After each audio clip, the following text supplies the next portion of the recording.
healthy food, it takes a natural approach to it, and that takes you picking bugs off. That takes you planting in onions and garlic next to your collard greens and your leafy greens to keep the bugs off of them. That takes some intentional work. So no, we're not certified organic because that takes money. Yeah. But we're all natural, and we try to do it the best way possible to make sure you have the best product at the end of the day.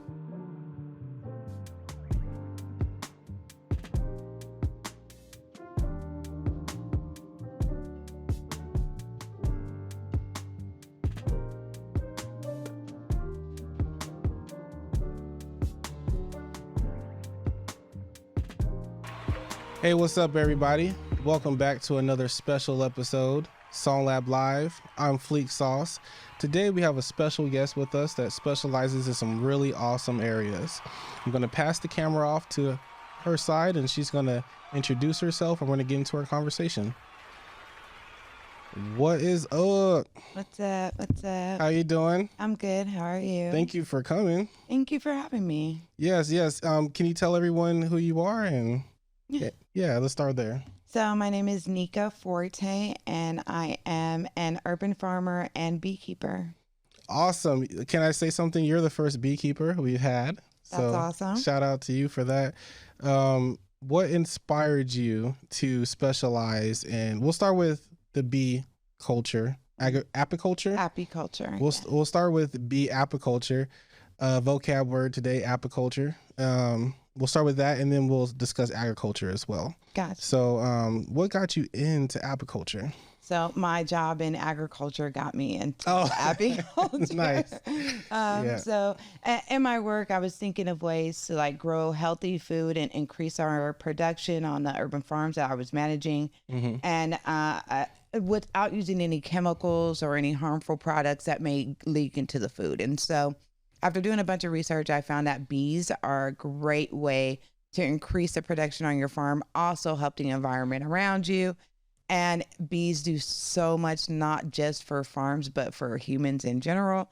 So I was like, I'll do this. I can learn how to do it. I mean, it didn't seem too hard. And so it was something that I was hesitant about at first because everybody also has that initial fear of bees. But I had watched so many videos. It just seemed like a thing that I could do and that could help. So how did you start in the process? Did you just go up to a beehive, steal a couple of bees and get it going? How did you get going in this? I actually took some local classes with beekeepers who work around the Arizona area. Some of them offer little beginner beekeeper classes. So I started taking them with different people because I like to get information from different resources. I never just like to go with one thing because everybody has their own practices and ways they do things. So I just started taking classes with other local beekeepers and doing my own research and signed up for some online classes, and that's how I got into it. Amazing. And what are some of the benefits from working with these bees? What are some of the things that you've learned and maybe some of the skills that you've developed working with these bees? Okay, so one benefit of working with the bees can be considered a selfish reason, but bees they give off a healing frequency, right? I've heard this. And so if there's studies that say that beekeepers live longer lives, right? Mm-hmm. Because they're around bees and because the frequency they give off, and because when you're working a beehive, it forces you to be mindful. Yes. It forces you to be in the moment. It forces you to think outside of the box. You have to also be flexible because at any moment things could change in a hive or with your bees, and you have to be ready to help them in any way that you can. It gives back to you because the bees give so much to the earth in general. You know, if bees weren't pollinating trees, not saying they're the only pollinators, they're the most efficient pollinators on the planet, but without them, we wouldn't have as many trees and plants and flowers and vegetables, because there's vegetables that require bees in order to grow. So I get so much more from it than just like the basic, oh, you can get honey or Oh, it's fun to be out there with bees because it is fun. I mean, it is, but I get so much more from it than that. Incredible. Yeah, from my perspective is like, oh, you must like honey a lot because you like bees. Uh, when you mention pollination, what does that mean? Because to me, I think of like a seed and an egg, but how does that work for plants? Like, how is pollination happening with bees? So just like any other species on the planet, there's a male and female plant. Hmm. The male plant produces pollen that needs to then be transferred to the female flower. Oh, okay. Plants can't do that by themselves naturally in some species. Like there's corn that will pollinate by rubbing up against each other and they help each other in that process. But bees go and collect pollen from different plants. And so they hit the male plant and then they take it to the female flower and then they help in the production of fruit or the life of that plant. Oh, wow. That's incredible. So, what are some challenges that you faced as a beekeeper in this industry? So, my question also means like, are you having difficulty maintaining the bees, like with the Arizona weather, or like selling bee products? Like, what are some of the challenges that you've had? Yeah, selling bee products is not a problem. And once people know the benefits of honey and bees and pollen and things like that, that's a sell in itself. But I will say the weather in Arizona can be harsh, but it's also Arizona is one of those places where you can grow food year round and you can beekeep year round. It just takes a little bit of adjustment. So as for Arizona beekeeping, our biggest hurdles are one, environmental impacts. We are getting hotter and longer summers. We're in that time where we're hitting 110 plus for 30 plus days, right? And so that has an effect on plant life and animal life, whether that's bees or anything else. But bees need to stay hydrated. And in order for you to be a beekeeper in Arizona, that is part of the law. You need to make sure that they have a water source and that they have food at all times. So then that prevents them from swarming or moving from different locations to another and setting up in people's backyards and things like that. So there's a law in place for maintaining bees? Yeah, there are laws and regulations in the state of Arizona on keeping bees. In different cities, there are different laws. So some cities will allow you to keep a hive in your backyard. There's other cities that do not allow you to keep a hive in your backyard. Wow, that's pretty cool. What do you see, what sustainable farming practices, actually, I want to ask that question later. What do you see in the future of apiculture evolving to in the context of climate change? So, like, what do you see people having to do in order to maintain, these bee farms because of climate change?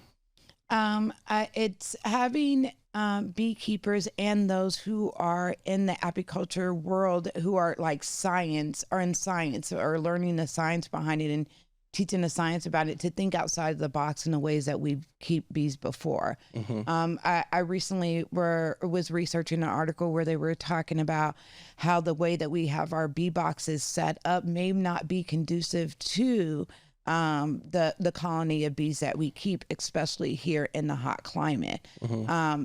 During the hottest part of the month, our queens are not producing like they should be, or the production or her reproduction slows down a lot. Yeah. And so with the summer coming, that could mean that her production is at a halt, depending on what our summers look like here in Arizona and what resources she has. So we're always thinking about shade structures over our bees, making sure that there's trees nearby and resources for them so they don't have to go far for resources, even though bees will travel up to 5 miles for resources. It's just making sure that we're using more sustainable and earth conscious materials when people are doing their gardening at home in their neighborhoods, and are they spraying for weeds and what that does to bees. So I say right now, most beekeepers our focus is educating the public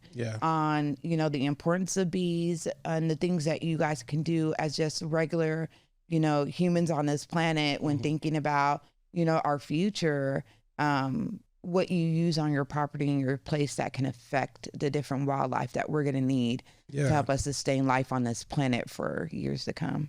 For sure, for sure. What advice do you have to someone interested in getting into apiculture? I say do your research first. It's not for everybody. Don't believe everything you see online, because I know there's videos that circulate and they show a beekeeper with no suit on just going out there picking bees. You know, I found a hive. I've seen those. Girl, I'm like, can you not? Because you're going to get people hurt. You know, like people will think that they can just go and approach a beehive and do that. And there are cases where, yes, that's possible.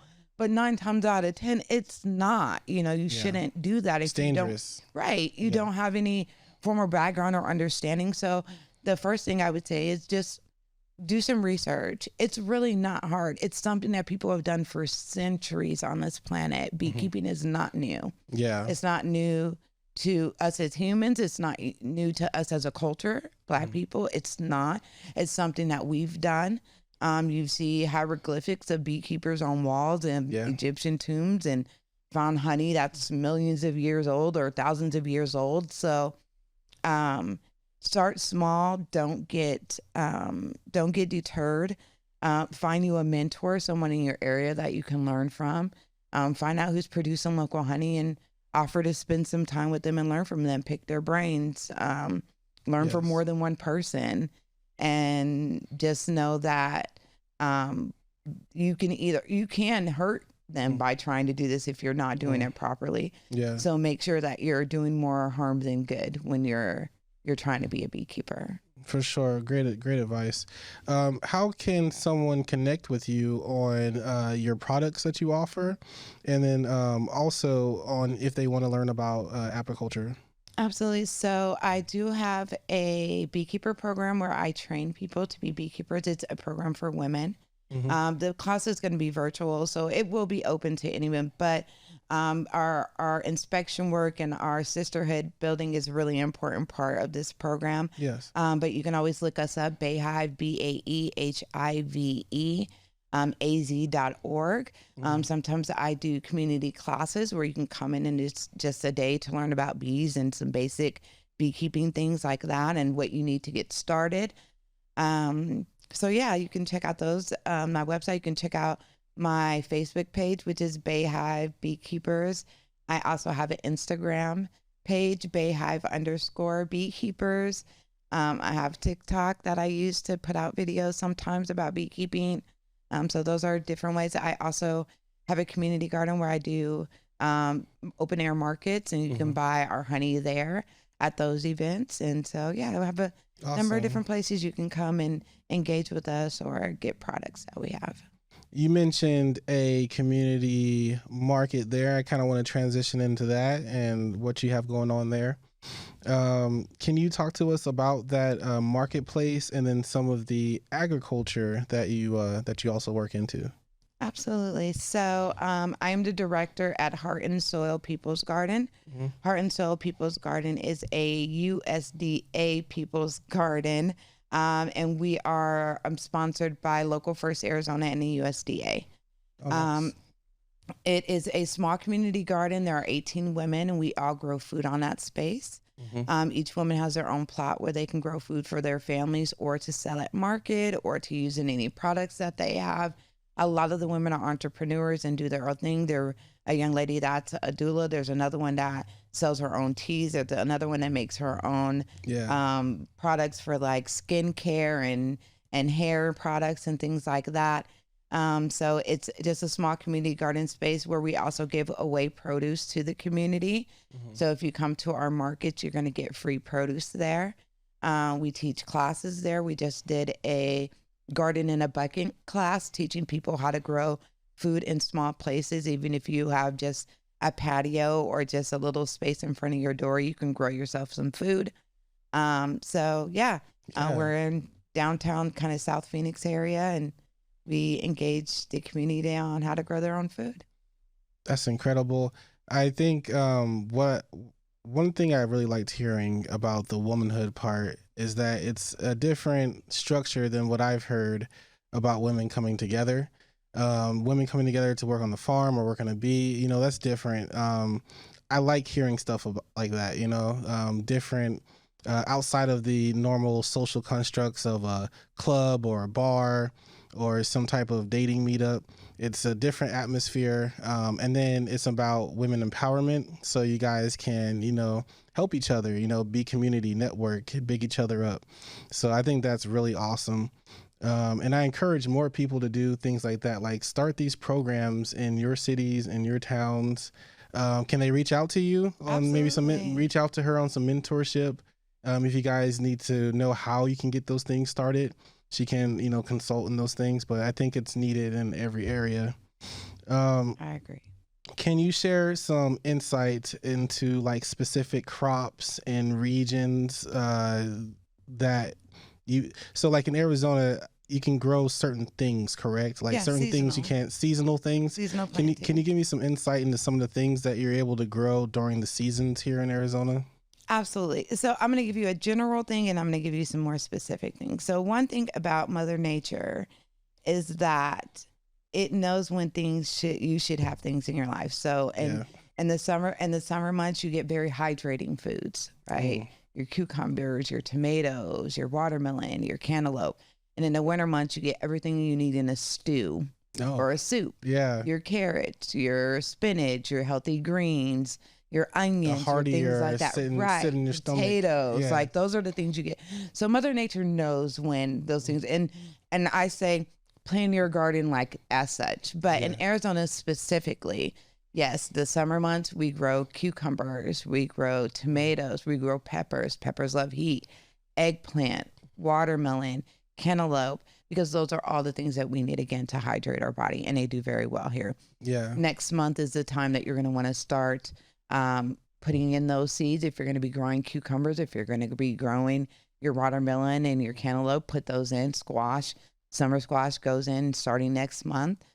During the winter, like in the fall months around October is when we start putting in our spinach, our kale, our mustards and collard greens, our broccoli, our cauliflower, our cabbage.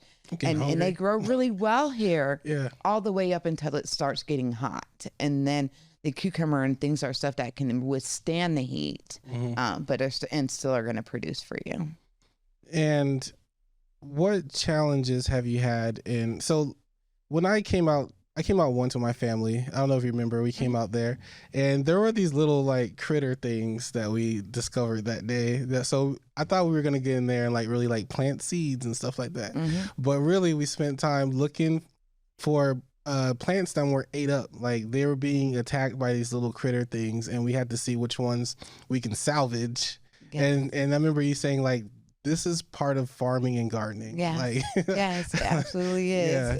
There's going to be bugs. Yes. You're going to have to, especially with the different practices you have, because we're a small community garden, we can hone in on doing those really hands-on ways of taking care of the garden. Where some spaces will have to revert to using chemicals on their space, we use our hands. Yeah. It's important for us to get our hands in the dirt because I mean, I can go on. It's grounding, right? It's right. a spiritual It really is. It's a very grounding and spiritual connection that people have with the soil and the dirt and with the food itself.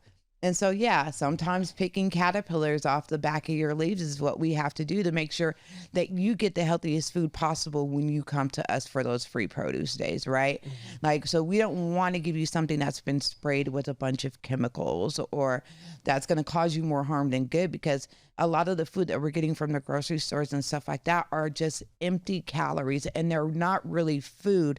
They're food products, right? Healthy food.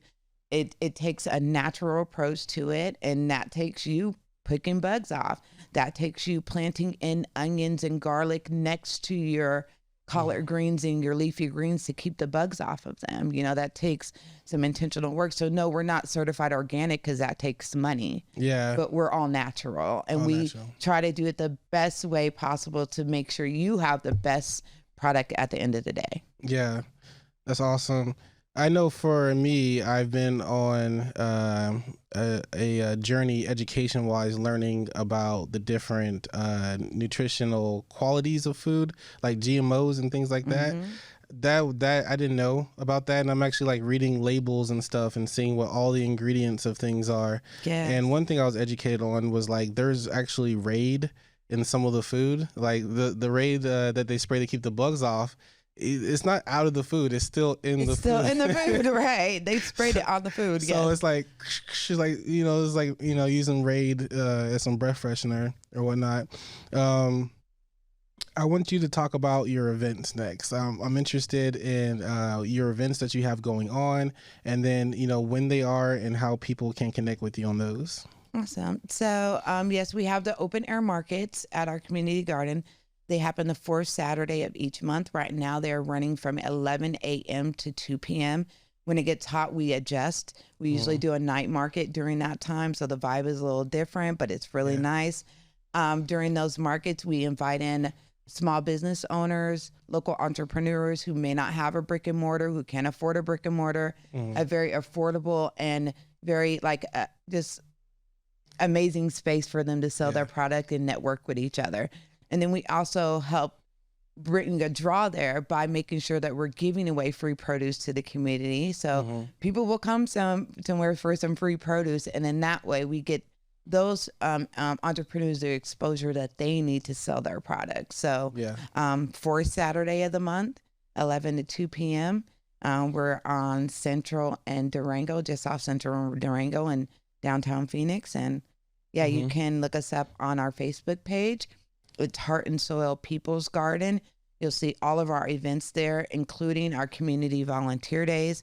So we invite people from the community to come down and help us on the space, learn something about growing food on your own space. We do that pretty much the same weekends as we do the markets, but we also do that twice a month. So take a look at our Facebook page, our social media pages, and there's lots of information there about it.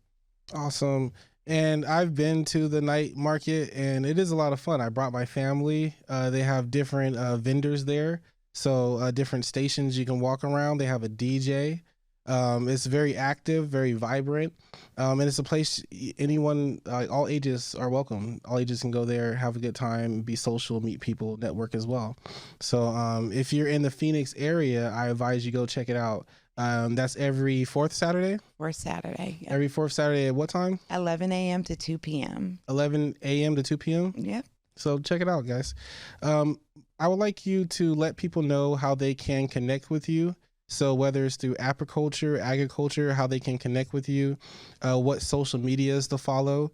And then if you can give us what your next projects or what you're working on next, like what we can be expecting. So we're on Facebook. We have 3 different pages on Facebook.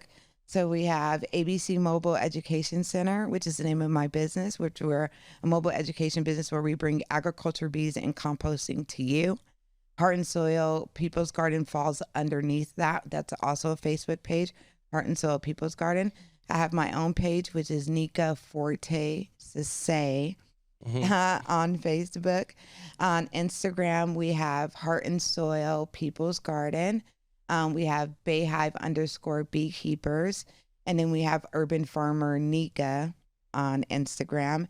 And then on TikTok, I have Bee Mama Nika, which is BEE Mama Nika, all one word on TikTok. So you can follow us there.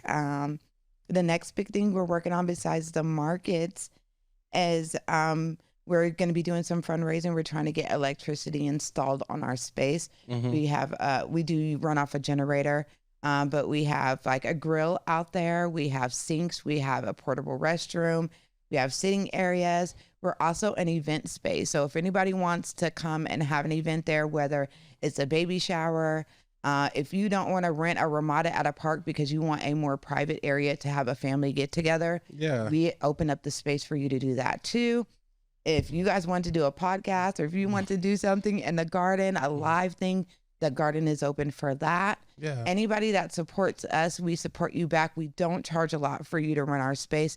We want people to see this as a community hub, and we want to engage those who may not have the funds to always participate in a lot of events that are going on around the valley. We want this to be your home. So whether you want to learn how to garden, Whether you want to learn how to keep bees, whether you want to promote your business, whether you want to have a get together, whether you want to have an event for your own business, we want to be the space for that. So look us up. And that's Heart and Soil peoplesgarden.org. Okay, that's awesome. Beautiful. Thank you for coming on the show today, sharing your wealth of knowledge, and all that information is, you know, way more than the average person on these things, and that's incredible. If I can have everyone like, comment, subscribe, make sure you go follow her on all of her platforms. She just gave them to you. And if you're in the Phoenix area, make sure you go support, come to the event, see how you can connect, be of service. Thank you for watching the show. Have a great day. Good job. Thank you. Good, yeah.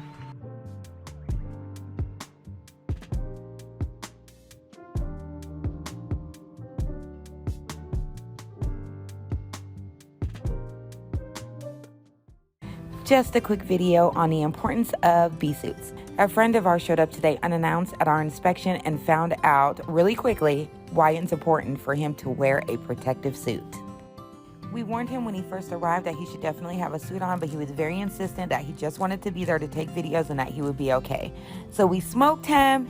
Even though we warned him that he should leave after we smoked him, he stayed anyway and ended up getting stung several more times. Other than being stung in the butt, he was perfectly fine. He did have to run to his car, but he didn't roll his windows down, so the bees followed him inside and he ended up having to run away. Just to be clear, this colony is not aggressive at all, and this video is not to make fun of him, but just to show you all the importance of wearing your personal protection gear.